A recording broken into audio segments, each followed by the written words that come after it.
ఎన్నికలు దగ్గర పడుతున్న నేపథ్యంలో ఆంధ్రప్రదేశ్లో రాజకీయ సమీకరణాలు శరవేగంగా మారుతున్నాయి. సర్వేలన్నీ కూడా టీడీపీకి అనుకూలంగా వస్తున్న నేపథ్యంలో అసలు ప్రజాక్షేత్రంలో ప్రజల అభిప్రాయం, ప్రజల నిర్ణయం దానికి దగ్గరగా ఉందా లేదా అనే అంశాలకు సంబంధించి మనతో మాట్లాడేందుకు మాజీ మంత్రివర్యులు మైసూరారెడ్డి గారు మనతో ఉన్నారు. సార్తో మాట్లాడదు. సార్ నమస్తే అండి. సార్, మరికొన్ని రోజుల్లో ఆంధ్రప్రదేశ్లో ఎన్నికలు జరగబోతున్నాయి. రాజకీయ సమీకరణాలు శరవేగంగా మారుతున్నాయి. షర్మిల గారు వైఎస్ఆర్టీపీ పార్టీని తీసుకువెళ్ళి కాంగ్రెస్లో విలీనం చేశారు. ఆవిడికి ఏఐసిసి ప్రధాన కార్యదర్శి ఆఫర్ చేశారని, అలాగే ఏపీసీసీ ప్రెసిడెంట్గా కూడా ఆఫర్ చేశారు. కానీ ఆవిడ దానికి నో చెప్పారంటూ కూడా ఒక వార్త బయటకు వచ్చింది. ఏంటి సార్ అంటే ఆంధ్రప్రదేశ్ ఏపీసీసీ ప్రెసిడెంట్గా తీసుకోకుండా ఉండడానికి కారణం ఏంటి అంటే ఏం చెప్తారు సార్? ఇప్పుడు ఆంధ్రప్రదేశ్ విభజన తర్వాత ఆంధ్రప్రదేశ్ విభజించేదానికి కారణం కాంగ్రెస్ పార్టీ అని అధినాయకురాలు సోనియా గాంధీ ప్రముఖంగా కారణభూతులు అని చెప్పి కాంగ్రెస్ మీద ఒక విధమైన వ్యతిరేకత వచ్చింది. ఫస్ట్ 2 ఎన్నికలు జరిగాయి విభజన తర్వాత. 2 ఎన్నికల్లోనూ ఫలితాలు కాంగ్రెస్కి ఏం అనుకూలంగా రాలేదు. దాంతో కాంగ్రెస్ పార్టీలో నాయకుల లేమి వచ్చింది. చాలామంది నాయకులు వెళ్ళిపోవడము, వైసీకి వెళ్ళిపోవడము, తెలుగుదేశం వెళ్ళిపోవడము, రిటైర్ కావడము రకరకాలుగా జరిగిపోయి ఇప్పుడు జిల్లాలో కూడా జిల్లాకు నాయకత్వం వహించే వాళ్ళు కూడా చాలా తక్కువ ఉన్నారు. ఒక 7-8 మంది ఉన్నారు అంతే, అంతకంటే ఎక్కువ లేదు. అటువంటి పరిస్థితుల్లో కాంగ్రెస్ పార్టీని మళ్ళీ పునరుజ్జీవింపజేసుకోవాలని చెప్పేసి షర్మిల గారిని కాంగ్రెస్ పార్టీలో తెలంగాణలో వైఎస్ఆర్టీపీ పెట్టి పాదయాత్ర చేసింది, తిరిగింది, చాలా ప్రయత్నం చేసింది. తుదకు వైఎస్ఆర్టీపీని మెర్జ్ చేయాలని చూసింది, లేదు తుదకు కాంగ్రెస్కి సపోర్ట్ చేయమని చెప్పింది. ఆ ఎన్నికలు అయిపోయిన తర్వాత కాంగ్రెస్ అధిష్టానం కూడా ఆమెను తీసుకునే దానికి ఉత్సాహం చూపించారు. ఆమె కూడా చేరేదానికి ఉత్సాహంగా ఉన్నారు. కానీ పార్టీ పగ్గాలు అని అంటే కొన్ని ఇబ్బందులు ఉన్నాయి. పార్టీని ఆర్గనైజ్ చేయాలా, తిరగాలా, కొంత టైం పడుతుంది. కాకపోతే ఎవరో ఒకరుండి వారి తరఫున ఆమె ఏఐసిసి సెక్రటరీగా తిరగడానికి ఈజీగా ఉంటుంది. ఏఐసిసికి కూడా అనుసంధానంగా పనిచేయడానికి కొంచెం సమయానుకూలంగా ఉంటుంది. అందువల్ల పిసిసి ప్రెసిడెంట్ వద్దు, ఏఐసిసి సెక్రటరీ తీసుకొని ఏఐసిసి సెక్రటరీ తరఫున ఆంధ్రప్రదేశ్లో తిరుగుతుందేమో. తిరిగినప్పుడు ఆమె మీదనే, ఆమె భుజస్కంధాలపైనే ఎక్కువ ఆధారపడుతుంది పార్టీ.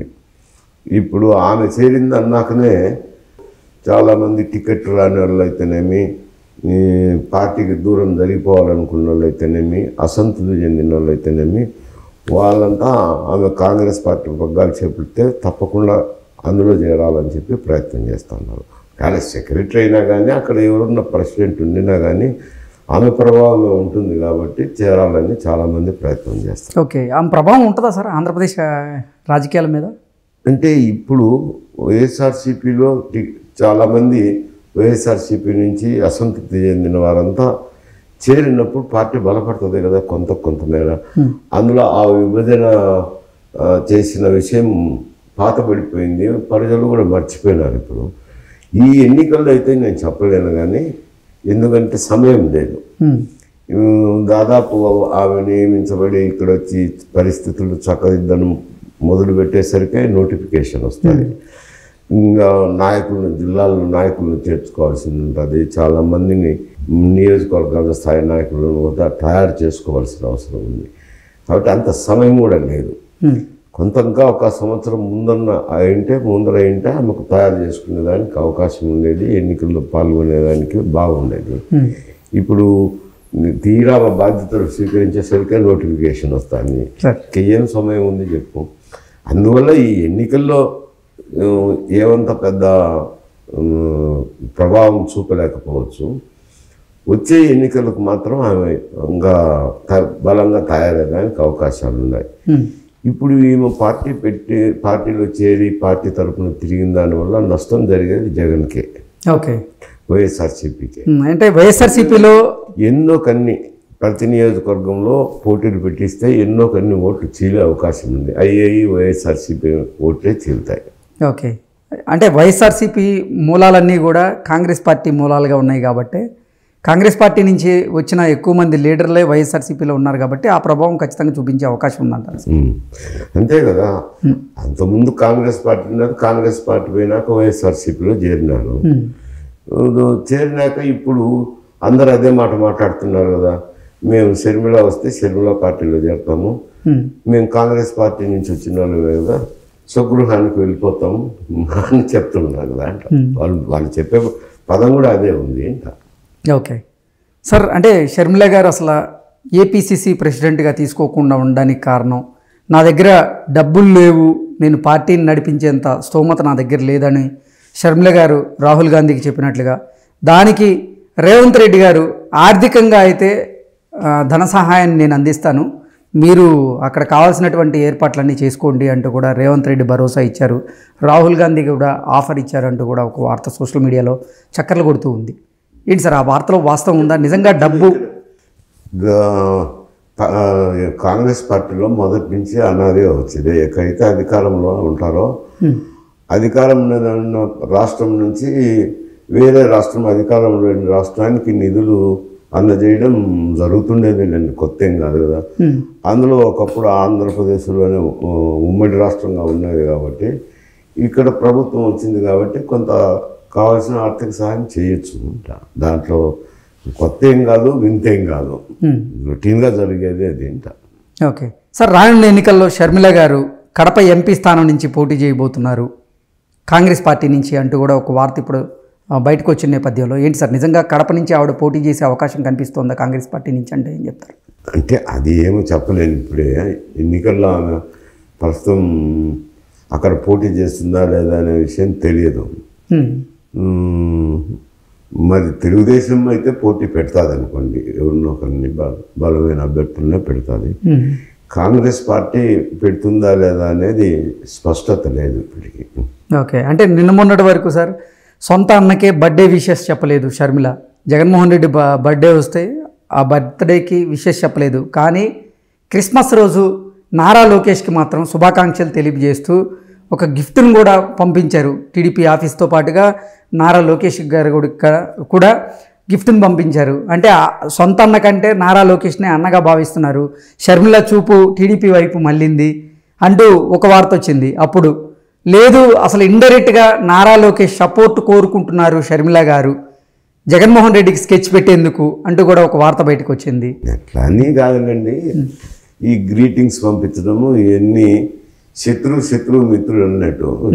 ఇప్పుడు ప్రధాన ప్రత్యర్థి వైఎస్ఆర్సీపీ అయిపోయింది కదా, అందువల్ల మామూలు ఎవరినైనా ఇతర పార్టీ నాయకులను కూడా గ్రిడ్ చేసేది ఒక ఆన్వాయితీగా చేస్తా అంటారు. నేను మరి వైషమ్యాలు లేవు కదా, లేదంటే ఏదైనా ఫ్యాక్షన్ రాజకీయాలన్నా ఉంటే అట్టుంటుంది. రాజకీయాల్లో మామూలుగా అందరూ మాట్లాడుతూనే ఉంటారు.